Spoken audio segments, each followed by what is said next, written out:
আসসালামু আলাইকুম সাহেব, ফুটবল অথবা ক্রিকেট খেলাকে কি পেশা হিসেবে নেওয়া যাবে?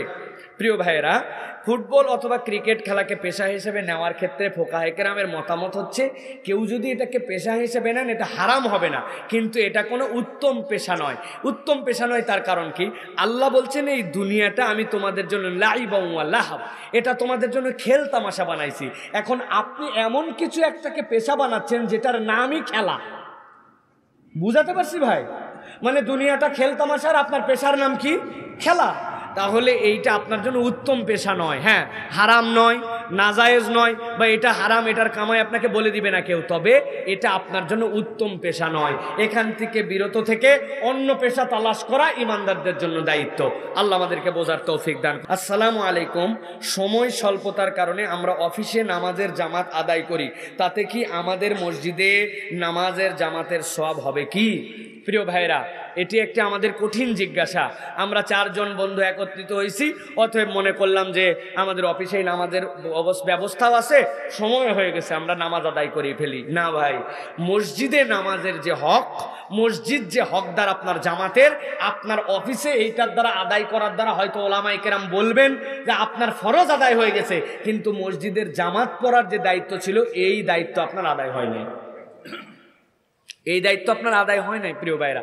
কেননা নবী করিম সাল্লাল্লাহু আলাইহি ওয়াসাল্লামের কাছে সাহাবী এসে বলছেন, ইয়া রাসূলুল্লাহ, আমার তো চোখে একটু প্রবলেম, আমি মসজিদের একদম কাছে বাড়ি করতে চাই, যাতে জামাতে শরীক হতে চাই। নবীজি বলছেন, না, তুমি দূরেই থাকো, ওখান তুমি তো কষ্ট করে আসো, তোমার জন্য আমি রব্বুল আলামিনের কাছে থেকে জেনে বলতেছি, তোমার জন্য প্রতি কদমে কদমে সওয়াব হবে। কিন্তু তার মানে তোমার মসজিদে আসা রহিত হয়ে যায় না, মসজিদে তাও তোমাকে আসতে হবে।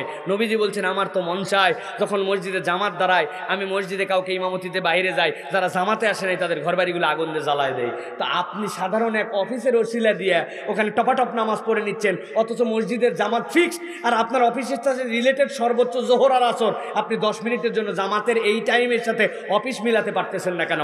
তাহলে এই অফিসটা আপনার আখেরাতের ফাঁকে ফাঁকে দুনিয়া না, দুনিয়ার ফাঁকে ফাঁকে আখেরাত। বুঝাতে পারছি?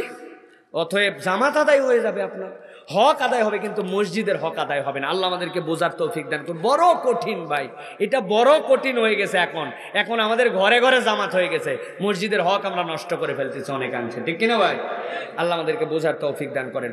আসসালামু আলাইকুম, আমার খুব ইচ্ছা আমি আমার বড় ছেলেকে আলেম বানাবো, কিন্তু আমরা বর্তমানে অমুসলিম দেশে জাপানে থাকি, আমি নিজেও ইসলাম সম্পর্কে খুব ভালো জানি না, তবে নামাজ পড়ার চেষ্টা করি। এখন কিভাবে আমি নিজে ইসলাম শিখতে পারবো, আমার ছেলেকে আলেম বানাতে পারবো? প্রবাসে যারা আমাদের দেশের ভাইয়েরা ভাগ্য উন্নয়নের জন্য গেছেন, তাদের জন্য সবচেয়ে বড় চ্যালেঞ্জ হচ্ছে উত্তর প্রজন্ম। এই প্রজন্মের মানুষ যতটুকু ইসলাম ফলো করছেন, নেক্সট প্রজন্মের জেনারেশন তারা যে নিজেদেরকে মুসলিম পরিচয় দিবে, এরকম পরিবেশ অনেক দেশে নাই। আল্লাহ আমাকে জাপানে নিয়ে গেছেন, আমি গেছি, আমেরিকায় গেছি, আল্লাহ এই যে সিঙ্গাপুর, দুবাই, আবুধাবি, এই আশপাশের যেগুলো মালয়েশিয়া এগুলো গেছি, সব জায়গায় যাওয়ার পর একটা জিনিসই বুঝছি, নেক্সট প্রজন্মের ঈমান টিকায় রাখা বিরাট কঠিন। বলবেন হুজুর আলহামদুলিল্লাহ ভালোই প্র্যাকটিস করে, ওরা দেশের থেকে ভালো ঈমান ইসলাম নিয়ে আসে।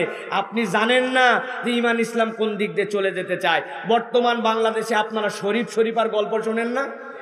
বইয়ের মধ্যে আপনাদেরকে কি ঢুকাই দিতে চাচ্ছে? সমকামিতার বীজ ঢুকাই দিতে চাচ্ছে, এলজিবিটি কিউ ঢুকাতে চাচ্ছে। এটা তো কেবল আমাদের ঢুকাতে চাচ্ছে। আর ইউরোপ আমেরিকার এমন স্কুল আছে যেই জায়গাতে আপনি যাওয়ার পরে 5টা জিনিসকে যদি আপনি ইয়েস না বলেন, আপনার সন্তানকে স্কুলেই নিবে না। এলজিবিটি কিউ, সমকামিতাকে বৈধ বলতে হবে। তুমি কি বলো yes, you will go in trance in your school, আর তুমি যদি বলো নো, তোমার এই স্কুলে জায়গা নাই, তোমাকে তখন শুধরানোর জন্য মানসিক বিকাশ কেন্দ্রে পাঠানো হবে। তো আপনার সন্তান যদি বলে সমকামিতা জায়েজ, এরপরে স্কুলে ঢুকে আপনি বাড়িতে কোরআন শরীফ পড়ান আর আদর্শ পড়ান, আপনার বাচ্চার ঈমান যে কোন দিক দিয়ে বের হয়ে গেছে আপনি তো টেরই পান নাই, ঠিক কিনা? অতএব প্রিয় ভাই এবং বোনেরা, যারা প্রবাসে কেবল ভাগ্য উন্নয়নের জন্য গেছেন, আরেকবার ভেবে দেখেন যে আপনার সন্তানদেরকে উত্তর প্রজন্মে ইসলাম দিতে পারবেন কিনা। তবে জাপানে আলহামদুলিল্লাহ অনেক স্কুল নতুন করে প্রতিষ্ঠিত হচ্ছে, আলহামদুলিল্লাহ আমরা দেখেছি, যেইগুলাতে মুসলমান বাচ্চা কাচ্চারা পড়তেছে, হিফজ শিখতেছে। এরকম প্রতিষ্ঠানের সাথে যোগাযোগ করে আপনি চেষ্টা করেন। আর যদি নিরেট কেবল ভাগ্য উন্নয়নের জন্য যান, তাহলে টাকা পয়সা যদি কিছু কামাই হয়ে থাকে, তাহলে আপনি যেই জায়গাতে আপনার ছেলেকে পরিবেশ দিতে পারবেন আপনি মনে করেন, সেরকম জায়গায় আপনি চলে আসেন। এটাই আপনার প্রতি পরামর্শ থাকবে। আল্লাহ আমাদেরকে বোঝার তৌফিক দান করেন।